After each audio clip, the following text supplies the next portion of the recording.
Thank you for having me back, Brad. Once a year is, not often enough, but, it's something, so it's a good start. We had you for angelic warfare. That's true. Every time Brad has me come, he has me talk about sexual issues. So maybe we'll talk about the environment next time. Cuddly bears. In thinking about the issue, people sometimes call Catholics bigots. This is kind of a popular thing. And so, if you're on Facebook or something, sometimes people might say something like that. And in thinking about the whole issue of bigotry and openness to others' ideas, I think it'd be helpful to just recount for you a true story about a Catholic professor who taught in a Catholic university. And in this university, he had sort of like an open forum during a break where anybody could sort of stand up and say anything. So in this classroom, there's a place on the wall where the crucifix used to be, okay? And so you can sort of see the outline of where the crucifix used to be. And one of the Muslim students there, he asks the professor, he's like, well, what used to be there on the wall? The professor says, well, we used to have a crucifix, but you see we had to take it down because one of the donors thought that might be offensive to other people, and so we wanted the donation, and so therefore crucifix comes down. Now, the Muslim stood up and he faced everybody and he says, how many people here are Christian? Just like about everybody raised their hands. And he says, and how many people here believe that Jesus is the Son of God? Just about the same number of people, they raised their hands. And he says, in my tradition as a Muslim, we do not have images. He says, we do not have an image of Muhammad, we do not have an image of Allah.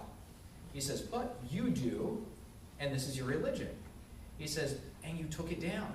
He says, if I believed that Jesus was the Son of God, I would have kept that crucifix up no matter what anybody said. So then somebody raises their hand, they respond to him, and they say, well, you see, we're trying to not offend anybody. If we have the crucifix up, maybe somebody who isn't Catholic, they might be offended by that symbol. And so the Muslim responds, and he says, okay, now if you went to a Muslim library, in a Muslim country, and you saw writing of the Quran around the edge, he says, would you be offended? And they're like, no.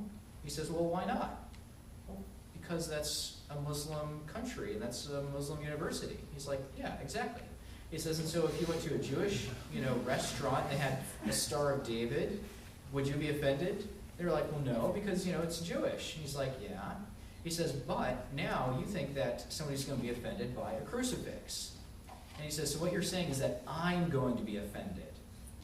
You think I'm going to be offended because I'm Muslim. He says, so you're saying that I'm the bigot. He says, and that offends me. And so he says, I would have kept that crucifix up, which makes me a better Christian than you. So what this does is it shows us the whole notion of bigotry, I think, is very confused, right? That sometimes people are throwing this word around, and, well, I don't want to be a bigot, so I'm not going to stand up for my beliefs. And then it turns out that sometimes if you're not willing to, say what you believe, that's because you're afraid that really the other person is going to be offended for no good reason. So what I'm going to suggest as just a fundamental principle for dialoguing about any kind of hot topic issue, but especially the issue of same-sex attraction and same-sex marriage, is just what Carla said.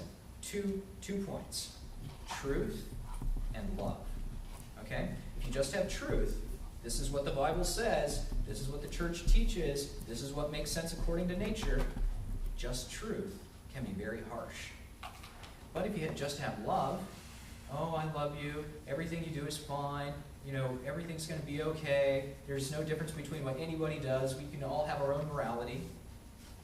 Love without truth is empty. Okay, so we need truth and love together. It's only truth and love put together in our dialogue with other people that's really going to make any kind of personal encounter, any sort of deep, meaningful relationship. And really, that's the only way you're going to be authentic to who you are and what you believe. So you need to have truth and love. But how do we do that? That's kind of the real question, right? And Carla gave a wonderful example of one particular instance of telling the truth to her sister and at the same time loving her deeply. Now, I would like to suggest that sharing truth and doing it in a relationship of love is going to be sort of like playing catch with somebody, okay? So, whether we're talking about like a frisbee, a disc, please, disc, or whether we're talking about like a football, baseball, okay, so we're playing catch, right? And the idea here is that if we don't have much in common, this is the image I'm trying to use, if we don't have much in common, that's like we're standing really close to each other. So if I throw them a truth, okay, here you go, Nicholas, and he's close to me, he can catch it, it's really easy. So like we can talk about the weather, that's how close we are. We're not, we're very close to each other, so we can talk about the weather.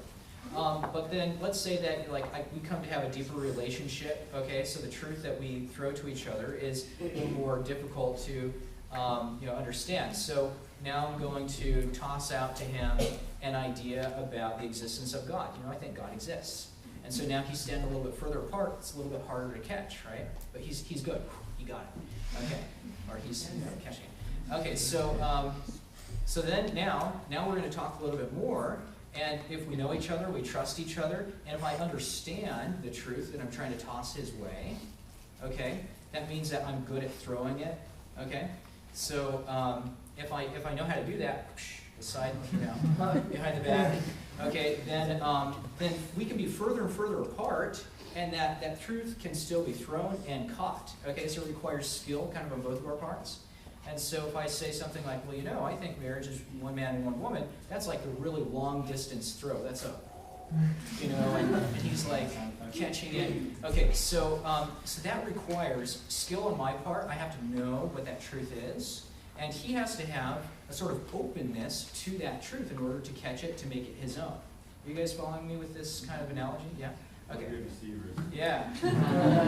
Nice. All right. Yeah, we'll talk later. So what this means, though, is that a real relationship of dialogue always involves both persons. Okay? If this is catch, that means that he's going to throw something to me. I'm willing to catch it too, which means that I'm in a relationship where I'm willing to listen. I'm willing to use my skill to accept this. It doesn't mean that I believe everything that somebody says, but it does mean that even when they throw something difficult to me, I'm going to receive it in the way that they wanted to give it to me. Okay? So, in other words, if somebody wants to talk about God, I'm going to listen. My ears are open for a second. If they say, well, I don't think that God exists, my first reaction isn't going to be to try to jump on them and, actually, there are 5 proofs that God exists. Number 1, bam, bam, ha-ha. You're damned. Okay.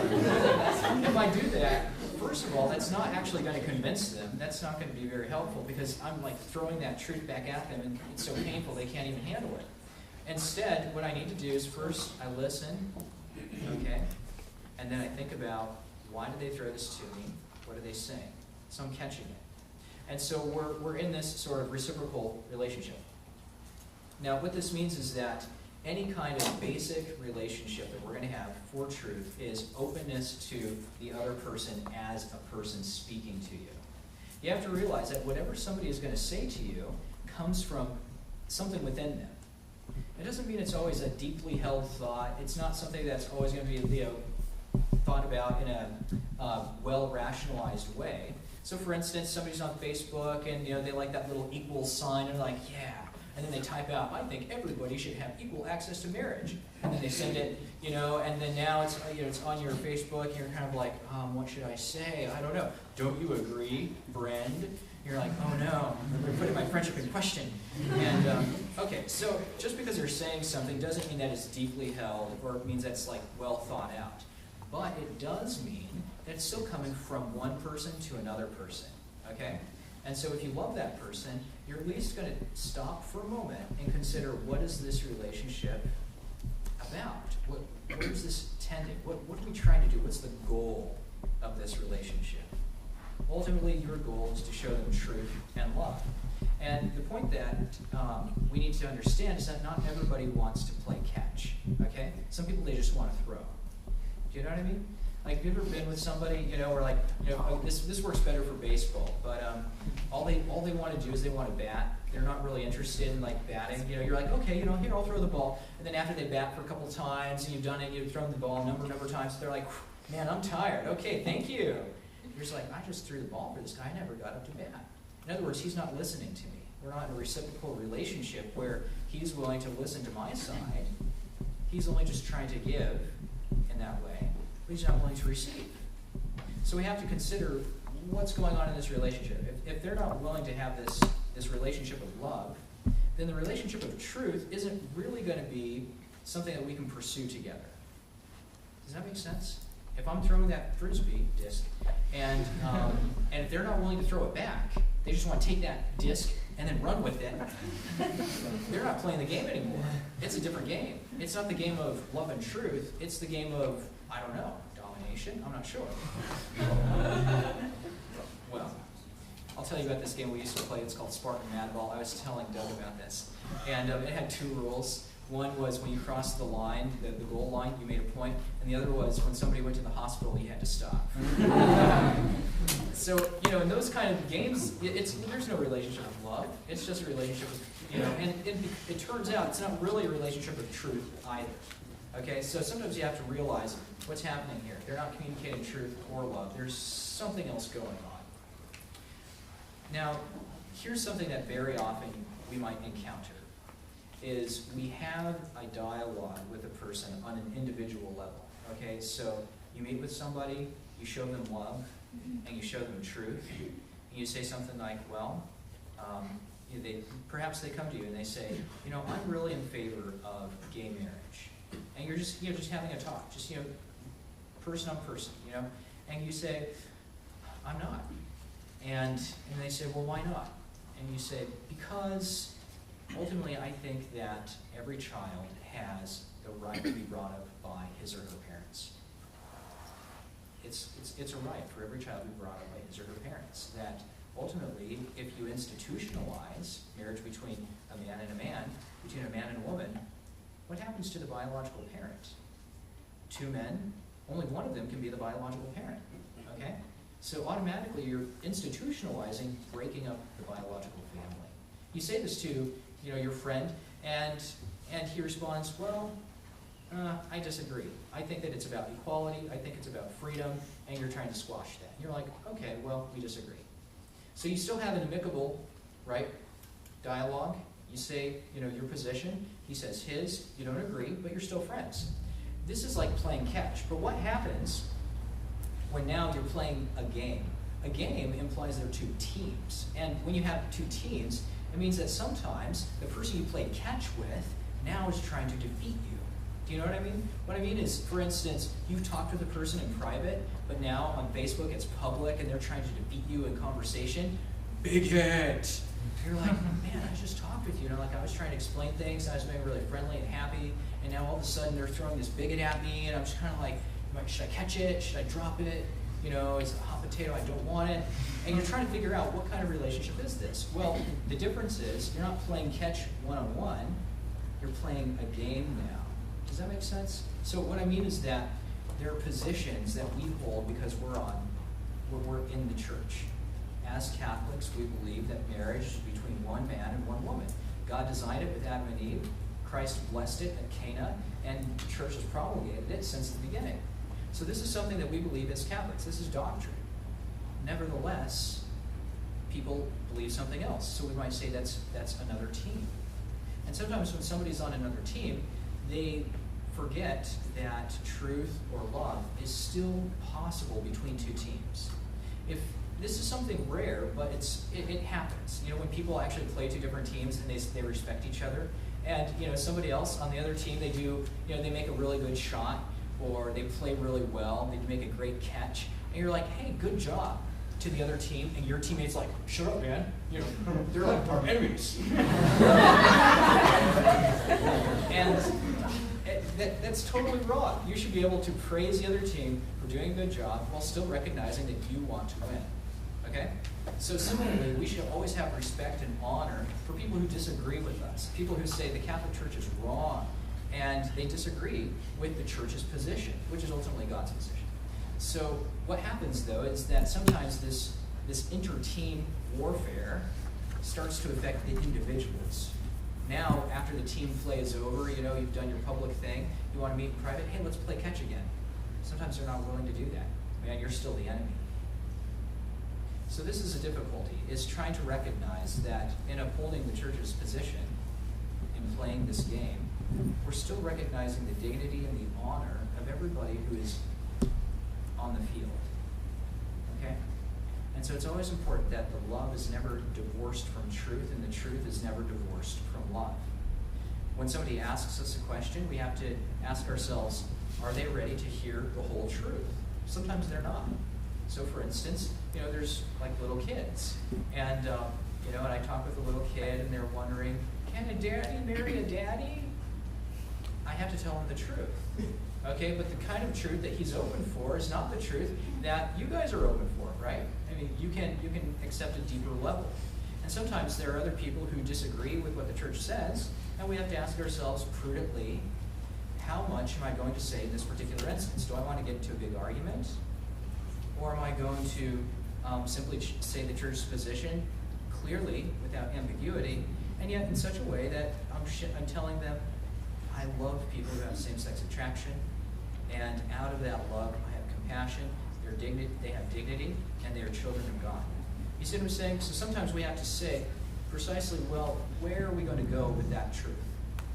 So we want to be clear, we want to be honest about what the church teaches, but we want to be wise. Christ says, be as wise as serpents, but as innocent as doves. So in other words, he's giving us a little principle about being prudent in our speech. We're not going to go out and, you're evil, you're going to hell. You don't know that. We don't know that. What we do know is that some actions are disordered, and what we do know is that they can lead to unhappiness. That's not the same thing as judging the person. So we need to be wise in deciding what is the context in which I'm going to speak, and how am I going to tell the truth in love. And then finally, we want to be faithful. Faithful to the convictions that we have as Catholics, faithful to what the church teaches, to what God has passed down to us through Holy Scripture, but also faithful to that relationship. Ultimately, as Carla said, if we're not faithful to the love that we have to the other person, they won't be able to hear the truth because we're no longer speaking with each other. So it may sound as if I've suggested a lot of ambiguities, and I haven't given you anything concrete like, Father, give me 3 arguments that are going to defeat them on Facebook tomorrow. That's already the wrong kind of relationship that you're having. You're no longer trying to share truth and love with them. You're trying to feed them an argument. Okay, so as Brad said, very often, Facebook is not a place where you share deep truths. Facebook is a place where we're just tossing that ball really close to each other, but that long shot isn't something that you can really share on Facebook because the nature of the medium doesn't allow you to express truth and love very well. You can express facts, you can express opinions, feelings about movies. I think I'm the color green.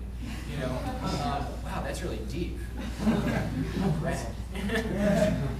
I think I'm like this movie character. Okay, you can share shallow things like that, but deeper, more difficult things like this, typically, you can't actually confront all of the issues as they need to be confronted. So I would suggest that very often getting into a super deep discussion about this often isn't very useful. And that's what I was saying about sharing that truth with wisdom and prudence. Ultimately, I would suggest anybody you get into a dialogue about this issue with, pray. Pray for that person. Pray for yourself. Lord, help me to speak the truth in love, and help me to love them truly. Thank you.